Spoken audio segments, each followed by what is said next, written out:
แม่น้ำทะเลอร่อยพี่น้องเอ้ยเมื่อนี่ไม่ส่งเสายิงอยู่บ้านนั้นมาส่งเสายิงอยู่บ้านนาทมพี่น้องอันนี้สิเป็นถุงนาแซงพี่น้องเพราะว่าฤดูแล้งก็เพิ่นก็เฮ็ดนาฤดูฝนเพิ่นก็เฮ็ดนาอันนี้มันเป็นอันแม่น้ำใหญ่นะพี่น้องเขาเจ้าอันบ่อึดน้ำเขาเจ้าก็เลยเฮ็ดนาแซงทุกคนงามแฮงเขาบ่ได้เฮ็ดหน่อยเด้พี่น้องพูนเฮ็ดปุ๊บชุดแสงหูแสงตาเบิ่งนี่นะแม่นเบิดเขาเจ้าเฮ็ดนาแซงแต่ว่าเฮ็ดติดๆมาเพราะว่าแม่น้ำมันใหญ่นะพี่น้องไปตอนนี้เฮาก็มาฮอดตลาดดงเห็นแล้วพี่น้องป้าครั้งแรกในชีวิตบ่เคยเห็นตลาดดงเห็นจักเทื่อมื้อนี้ได้มีวาสนามาเที่ยวตลาดดงเห็น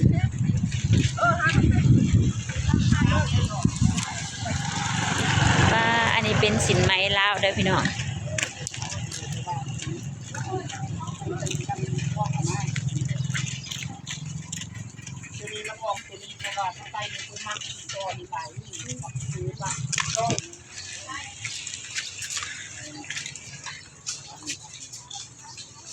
มื่อนี้มาเที่ยวอันตลาดดงเห็น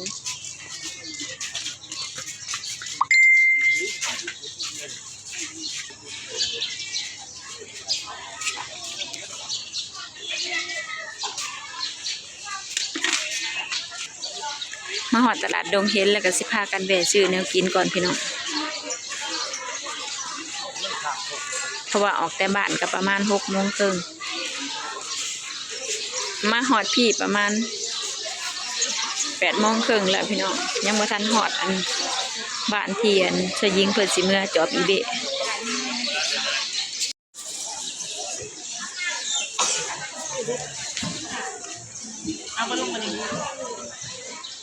เอาวิวานซื้อขนม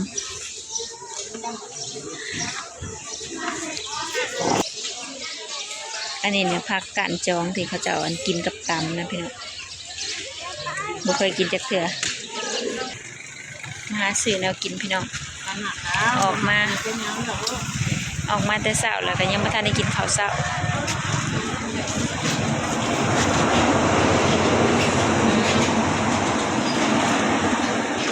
มีปีกนกแพงไม่ได้บอกขึ้นใหญ่กว่าแล้วเท่าไม่ถ้าได้บ่ปีกไก่นี่ปีกไก่ก็ได้เด่นนี่โอ้เช้าพันกี่อันนี้เลย10,000โอ้ว่านี่เลย10,000บ่ว่าหยังมันเป็น10,000มันบ่นี่เลยเช้าตากก็10ตาไม่หาบ้านลูกอัวที่หาอ๋อหวานบ่หวานบ่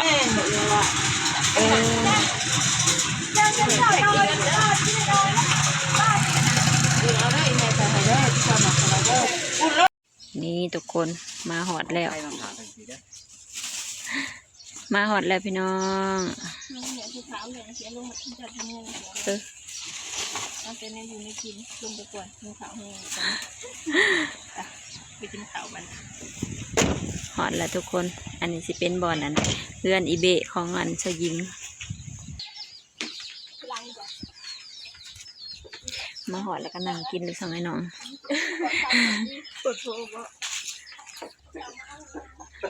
อันนี้เป็นเฮือนครัวป้าคือมืดแท้เฮือนครัว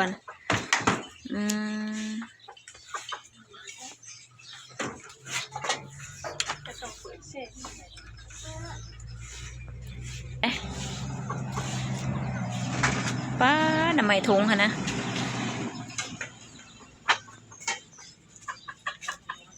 หิวข้าวแล้วพี่น้องเสยิงเพิ่นบ่ทันได้กินข้าวเช้าบ่ว่าแต่เสยิงนะสลิงก็ยังบ่ทันกินคือกันสุคนสุมานำกันบ่ทันได้กินข้าวเช้ามาแต่งผ้าขาวอยู่พี่นี่แหละพี่น้องเฮือนแม่ของเสยิง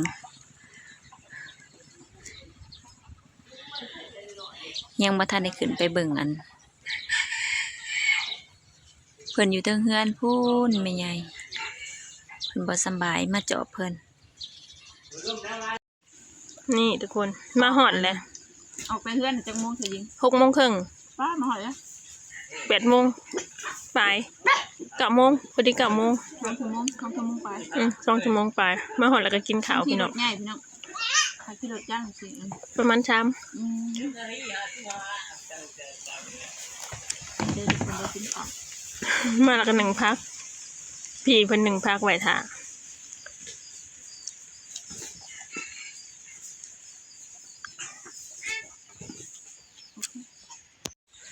ป้าพี่น้องเดียวเขาสิไปจอบแม่สยิงมาหอดแล้วทุกคน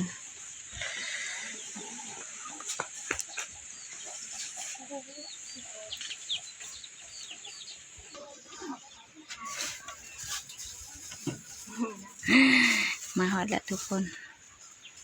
แม่สยิงเพิ่นนอนอยู่พูนเตรียมอุปกรณ์ยาดีกระเพาะสยิง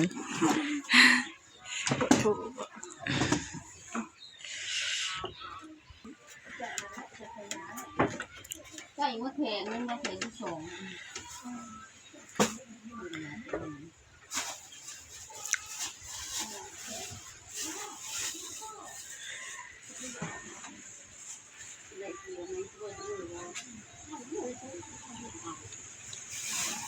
พี่น้องสยิงเพิ่นมาพอของหมักเลย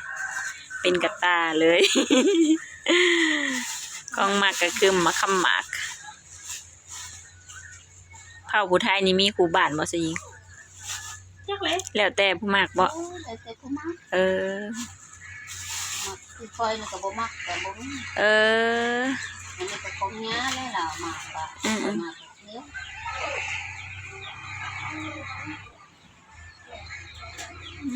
สยิงเพิ่นกับลูกกันผู้ไทยคือกันเพิ่นก็เลยมาเกี่ยวหมากไอ้ยังอันนั้นน่ะขี้เสียดบ่เป็นยังคือเกี่ยวขี้เสียดก่อนคือบ่เอาอันคือบ่เอาอีหยังต้นคูนแกงคูนต้นคูนแล้วแต่ขี้เสียดเนาะนี่พี่น้องสยิงเพิ่นสิเกี่ยวหมากให้ทุกคนเบิ่งเด้อบ่แม่นผู้เฒ่าเด้อพี่น้องเด้อแต่ว่าของหมากอยากนอนกูมาร้อนเทิงเห็นไหม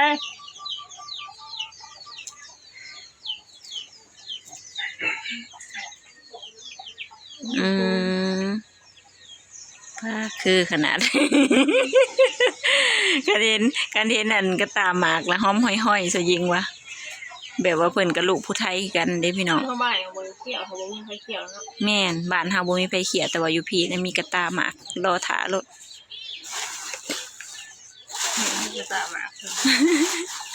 สิมีพูแล้วก็มีปูนมีกับปูนนะพี่น้องปูนเกี่ยวหมาก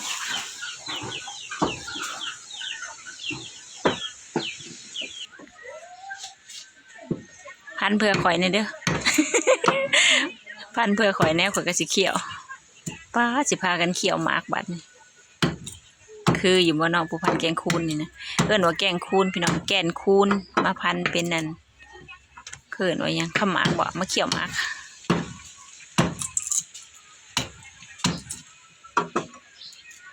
ของหมากผู้เฒ่าได้พี่น้องเปลือกไม้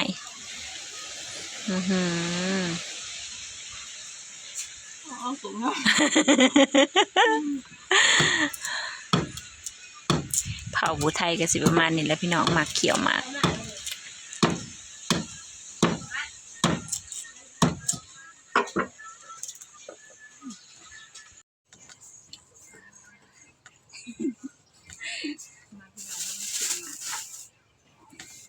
อันนี้จะเป็นแกนคูน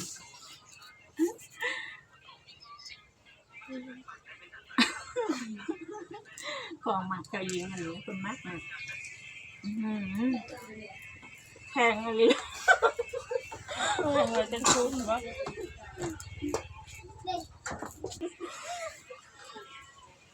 นี่พี่น้องเป็นกระตาเลยเห็นแล้วแบบนี้แค่เขียนมาเขียนหมาที่ยิงหลังคือบ่แพงเพราะจอมปากนั่นเนี่ยหมดที่เขาจะกู้เกี่ยวแล้วเนาะคือเหลือบ่กินหมาของเธอเองนะบ้าง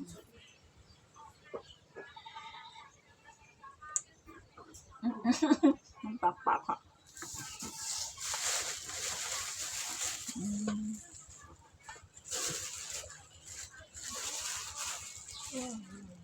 แพงคุณขี้เลยใช่ว่ามันยากคนนี้นี่เนี่ยมันเป็นแบบผู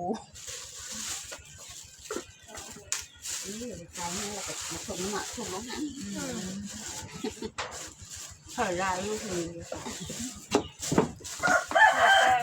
ตายเลยคือ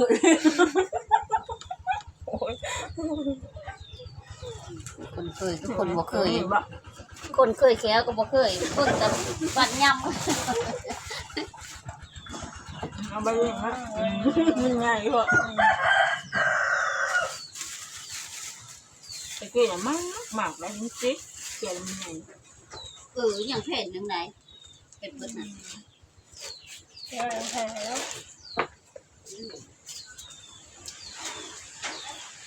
นี่แหละพี่หนังมาเพื่อนเผาไทยเลยก็ต้องเขี่ยวมาเขาเองกันหนักเองไงทำอะไรเขี่ยวมาแล้วแบบเมื่อ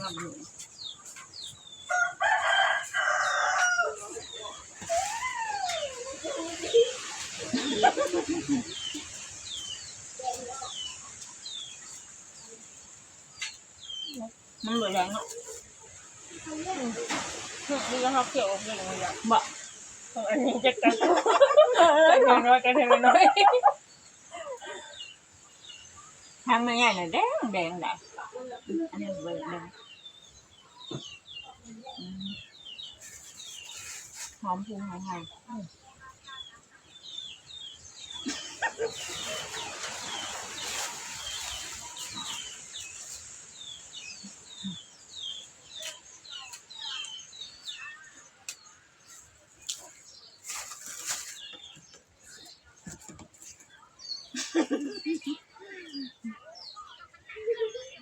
ทำก่อนแห้งหมดแรง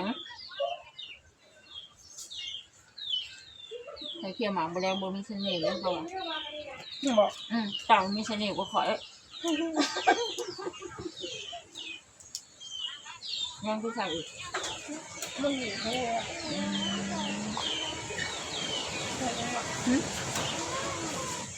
ฮะ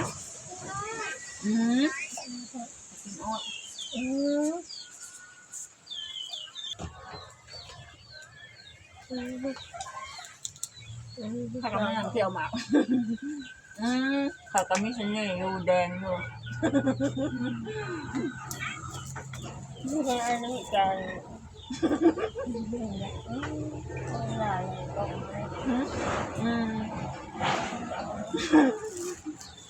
ต้องแบบคนเลยจะอย่างสีแคมเพิร์ดนะฮะนี่ไงคนใส่นะเพราะว่าเพื่อนนั้นใส่แคมเพิร์ดอันนี้จะเป็นถุงมหาสิพันนะพี่น้องของคนละ2 ถุงก็เป็นเมนมาไว้นี่ไงคนใส่เด็กกับป้าตัวยิงเลยพี่น้องจะเป็นบ้านแม่ของเสาหญิงเนาะเป็นเพื่อนอันนี้เพิ่นสิเป็นนั่นบ้านนี้โอ้โหลืมถามเสาหญิงว่าบ้านยังเนาะบ้านแม่เพิ่นบัวเราค้ำบ่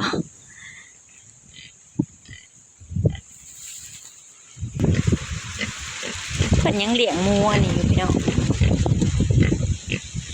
แต่ว่าบ้านเสาลินน่ะบ่ได้เลี้ยงละหมูอันนี้แต่ละครอบครัวน่ะบ่มีแล้วมีแต่เขาเจ้าเลี้ยงหมูพันธุ์เอาอันนี้เขาสิเอิ้นว่าหมูลาดหมูดำๆนี่นะหมูลาด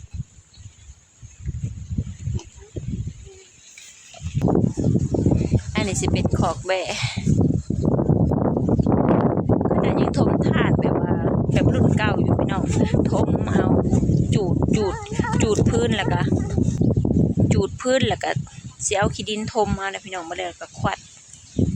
พอมันติดแล้วก็สิเอาจกทุบๆให้มันเจ็บแล้วก็2-3 มื้อมาก็สิ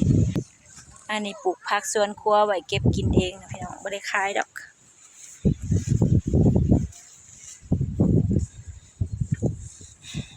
ผักกาด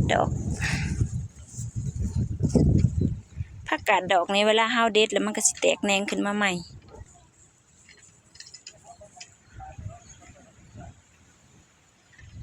สิได้เมื่อป้าสาวยิงแล้วพี่น้องบัดนี้บ่ายเลย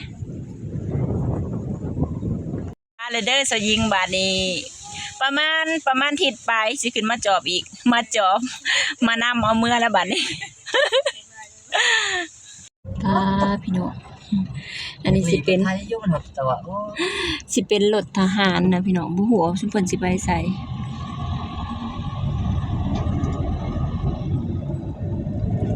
มีฮอดปืนตังนำบ่ก็ห่อพี่น้องปืนใหญ่ได้หัวหน้า